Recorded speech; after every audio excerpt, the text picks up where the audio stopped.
This is Rick Clement, one of Britain's most injured. Formerly a sergeant with 1st Battalion, the Duke of Lancaster's regiment, he almost died from an IED blast on his first tour of duty in 2010. Hello Rick, how are we doing? All right, thanks. Good. Ready for today's sesh? Good, ready for a nice good workout? Now, with the help of the Preston Mobility Rehabilitation Centre and funding for military amputees from the government, Rick can start to leave the past behind him. I was platoon sergeant. I took a team out on a foot patrol, just routine. We had one team that was out on a main transit route.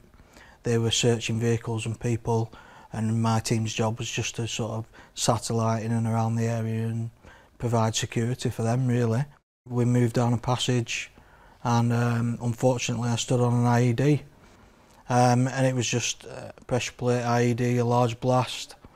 I was conscious throughout.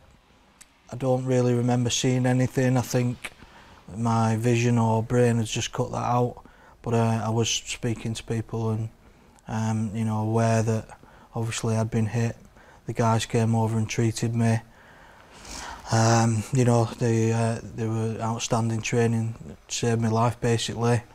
Because of his devastating injuries, Rick will never have children. His marriage broke down because of it, but he is determined to walk again.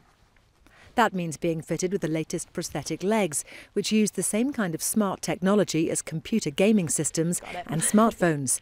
They cost a cool £38,000 each, and these are not even the finished product. Rick has to get back in a wheelchair to access the parallel bars, where his challenge begins. When you're ready. Rick will do 4 journeys along these 5-metre bars, with a challenging turn at either end. It's exhausting work, with long rests needed between laps. Rick's new legs are a work in progress. They'll be tweaked and adjusted over the coming months to fit in with Rick's range of movement, so that every step that Rick takes now is a step towards his future independence. And it's Rick's determination that will get him off the bars and to the cenotaph, where he plans to lay a wreath for his fallen colleagues. I'm trying not to get too excited and, you know, want to achieve the impossible, I guess. I'll set myself high goals, definitely, but most of those I'll keep to myself. At the minute, I'm just trying to say that in some shape or form, come Remembrance Day, I'd like to take a few steps and lay a wreath. And I think anything in and around or on top of that will be a bonus. Rick's doctor says he'll face many challenges over the coming months. He's going to be using muscles that he hasn't used for a long time, and those muscles are going to be doing a lot of work. Like I said before, he's got to generate about 300 to 400% more energy than he would have used before the accident happened. But when he's using his artificial limb sockets, that's going to be put under a lot of forces that are not used to, that it's not used to. So he is going to get blisters, he's going to get rubs, sores, and bruising that's going to develop. But the mental elements to this is also cannot be overemphasized.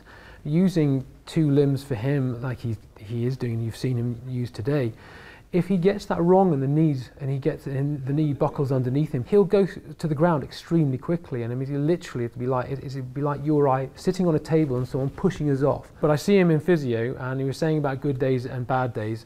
He is going to have some. I've not seen him have a bad day yet. He is just too strong for that. But I'm sure he will at some point. But it wouldn't surprise me if he doesn't. And it won't surprise me if he's walking up to the cenotaph as well. Rick will continue his treatment twice a week, aiming to achieve at least 1 more length of the bars each time he comes here. Small steps perhaps, but for Sergeant Rick Clement, this very personal journey is underway. Victoria Smith, Forces News, Preston.